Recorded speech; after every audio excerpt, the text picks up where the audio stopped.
This is an important anniversary because this year at the Global Technology Summit was actually the kickoff when India really debuted this idea of digital public infrastructure and put it on the global stage.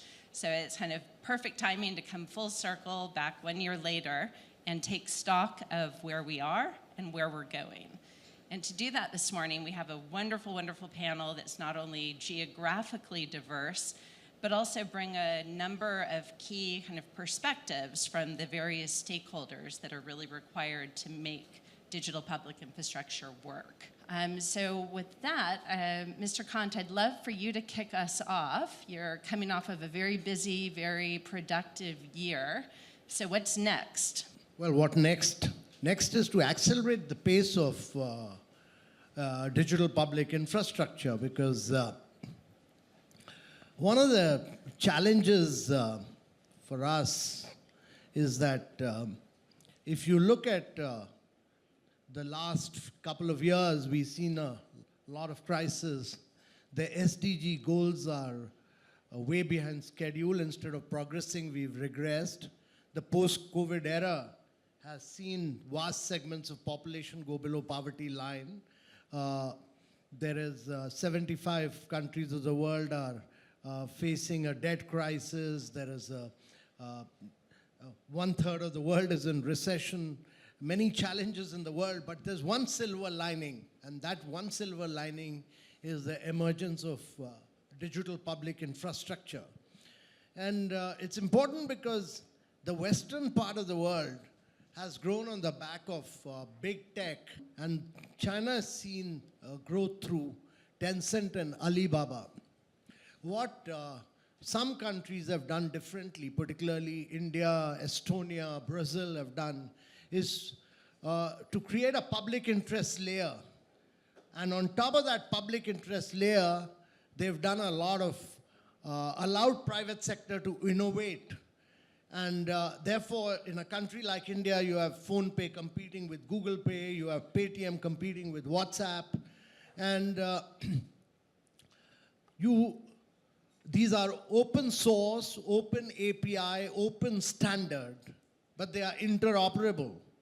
And therefore, the private sector keeps innovating on top of it.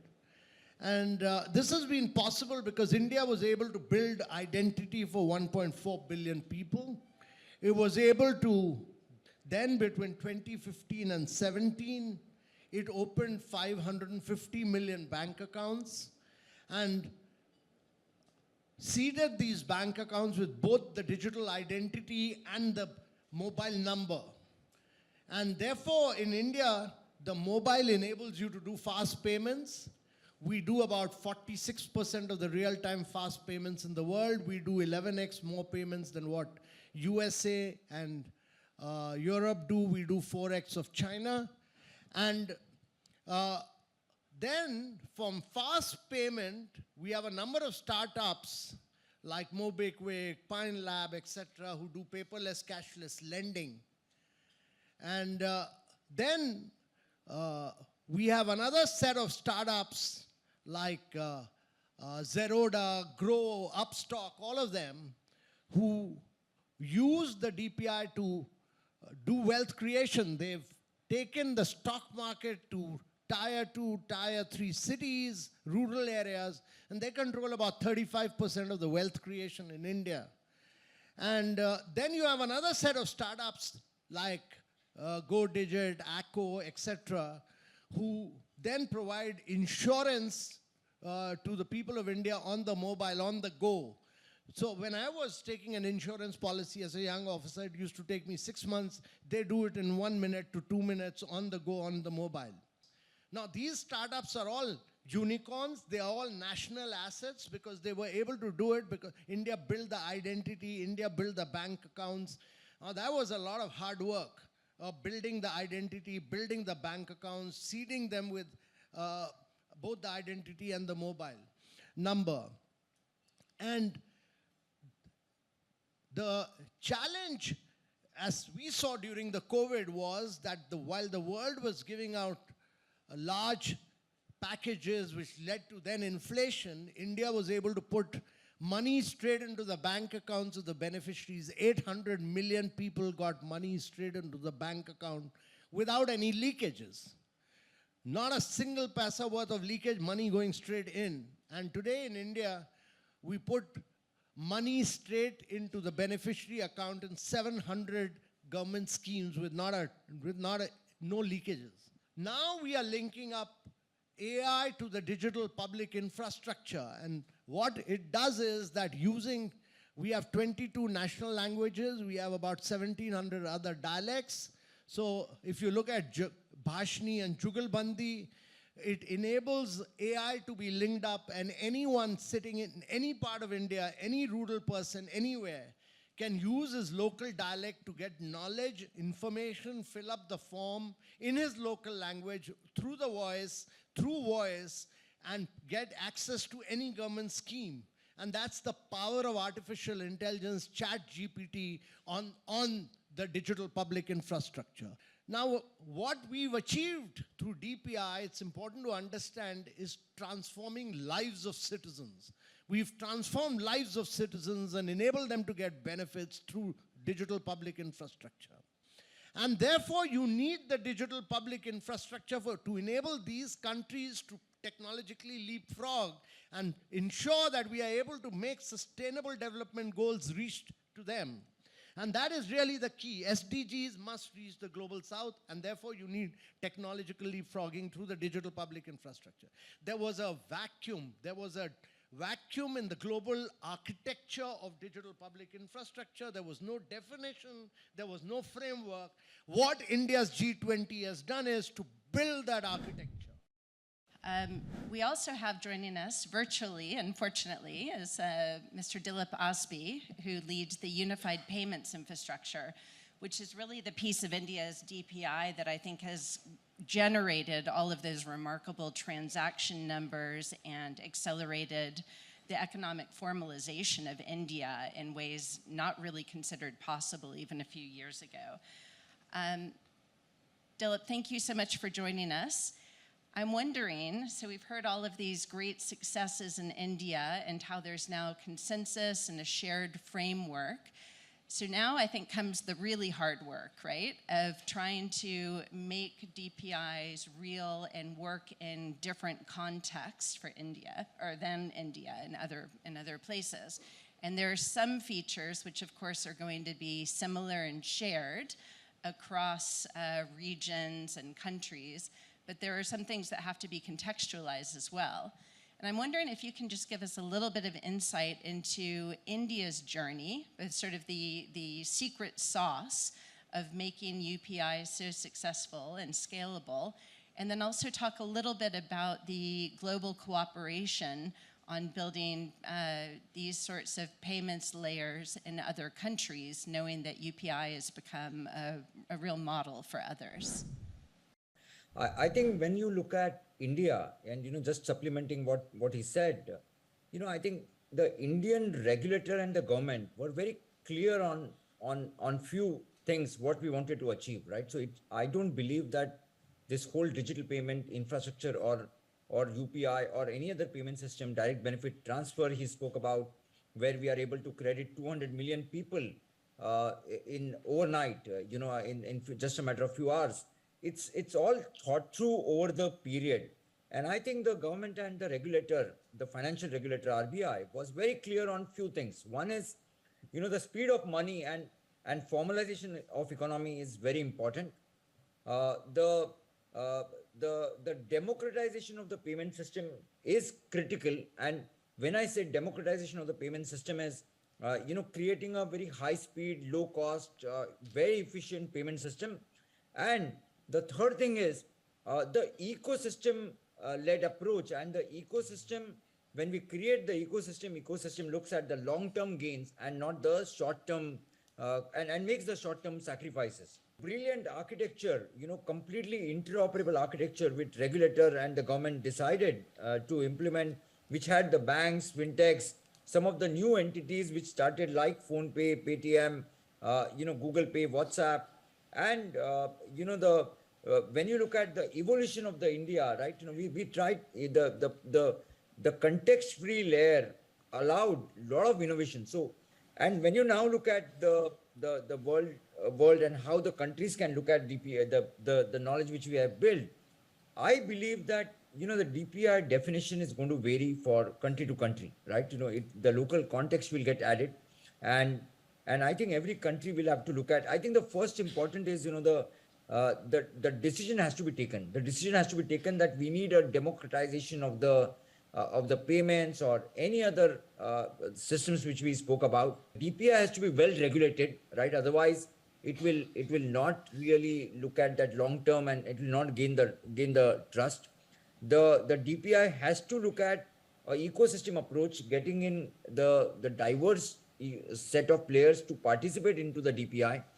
And last but not the least is the DPI has to adopt the tech first approach, a kind of a innovating and continuous evolution kind of a model, so that it kind of creates that engagement and use cases and the private participation in the system.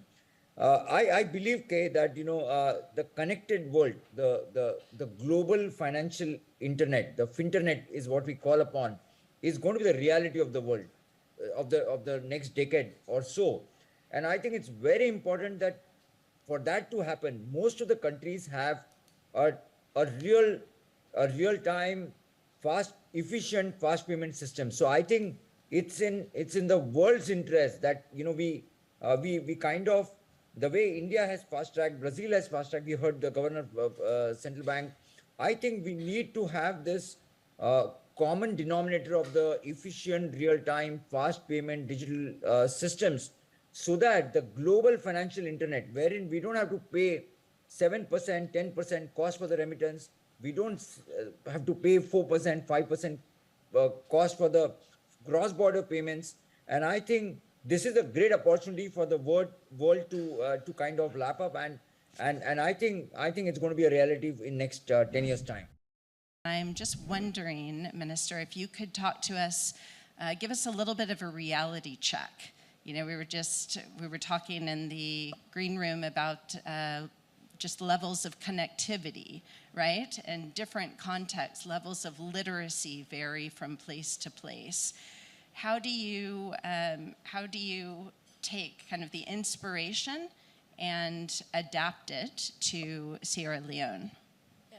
Thank you so much, Kate. And I think what you said is just right. I think I would start by saying I think our reality check sort of came around when we had Ebola, actually, before COVID pandemic hit. When we had Ebola, I think we recognized how lack of preparedness in terms of essential infrastructure that needed to be built to deliver essential services, payments being one, but even information, accurate health information, how the lack of those systems or infrastructure to do that, how that really impacted our response to the Ebola pandemic and really was a contributing factor, specifically health information, when you don't have that. So I think after that, we really started prioritizing building on these essential infrastructure.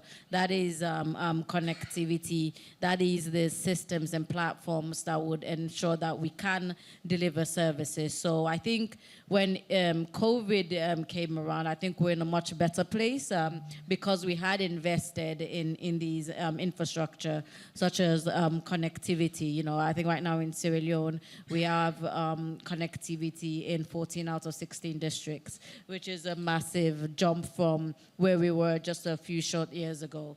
But then I think exactly as she said as well, even though we thought reality here during Ebola, but then during COVID, we realized there's another layer of reality when you start thinking connectivity is there, which is great, but not as the reality in terms of what kind of connectivity are we talking about, in terms of meaningful connectivity to be able to sustain more advanced platforms. You realize, okay, maybe you don't have those, so when you build, you have to take that into reality. I'm wondering if you can take us a little bit through the experience that Meta has had here, both as a private technology company, but also, interestingly, as a US company operating in India amid this digital public infrastructure. We've been on DPI for more than 5 years now. So as a company, obviously, the fact that we endorse the use of UPI and WhatsApp Pay and the various applications that Mr. Khan talked about, which I will refer to in just a second. So I think if you talk about skepticism, does it exist? Maybe yes, outside the borders of India. The diplomatic ones I'll let Mr. Khan deal with. The commercial ones we deal with by showcasing the success of what we have seen in India. That's one part of it. So maybe the lack of awareness, and I think our Prime Minister and Mr. Kant have thrown this challenge to people. Anybody who's not from India, please leave your wallet behind, carry your phone with UPI linked on it, and go travel in the country. You will not need cash, you will not need credit cards, you will not need debit cards, and you can buy a cup of tea to an iPhone using UPI. So thanks to Dilip and his fascinating team, what they have done. So whether we bought into it, the answer is yes, very, very long ago, and we have successfully experimented on it on various fronts. I'll come to that. If you look at the opportunity set that Mr. Khan talked about, as a company, I think it's hugely exciting. We are just about scratching the surface of what is the possibility, and we are not even talking going global. I'm just talking India. Mr. Kant knows that he's good at stats, but if you just look at the simple calculation, India is creating a billion digital footprints every day. Now, what does it mean for industry? That's all rich source of information which they then use to understand how the market dynamics works in the financial sector, especially given the success of UPI. Where Meta stands, we see ourselves as the enabler. I will never become a financial services company, but I will always be that digital rail which allows financial services companies to travel on it. So if I have a digital footprint of 500 million users at my end on WhatsApp, I can make sure that I can be the ecosystem partner which Dilip touched upon, that we have to believe one of the pieces that Minister, I think countries should focus on is how to build that ecosystem. I think it's been a massively collaborative approach. And just the showcasing of the examples of why companies like ours believe in it. If anybody rides on Delhi Metro, this room doesn't look like they ride on Delhi Metro, but if you ride on Delhi Metro, you don't need to stand in lines anymore. You don't need to go to vending machines. You don't need to figure out how to buy a ticket. You can do it on WhatsApp. It's one of the applications. There could be many more. Why it is successful, according to us, is because of the interoperability of UPI.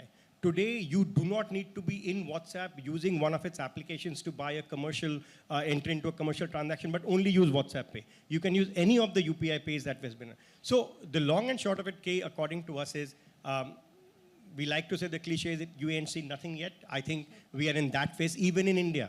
I mean, the underserved segments in insurance, health insurance, pension, the kind of delivery of service that can happen on the DPI layer, and if you marry the power of technology, which I think Meta brings. And one last thing I will talk about, the use of AI. I don't know if Tanuj is in the room from Bangalore. He was showcasing application. If you power the applications within WhatsApp using AI, all the eKYC, which is already happening in an instant, many more such opportunities can open. So I think the private sector opportunity is going to be so massive that any company in the West, if you are not seeing it, then you're really missing a big party.